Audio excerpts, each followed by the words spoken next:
Catherine Bernardo update. And tennis session ni Catherine. Sporty talaga si Catherine yung mga kalaro niya. Saka ito, during taping ng Someone Someday. At may pa-cake pa si Catherine sa kanyang makeup artist. Happy birthday. Busy si Catherine. Sa taping ng Someone Someday. Nagchichikahan pa si Catherine at James Reid. Nagbabati ni Catherine.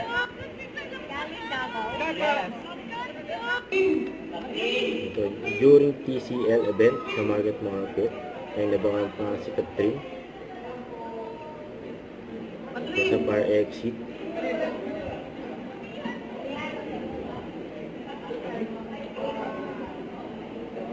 Very accommodated si Catherine sa mga dyan ba yun? Catherine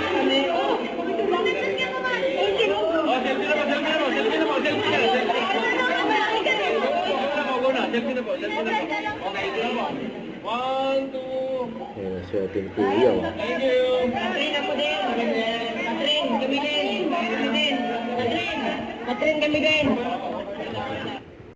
Don't forget to subscribe, click the notification bell for more update. This is Richard in Action Live. Stay tuned for more videos. See ya.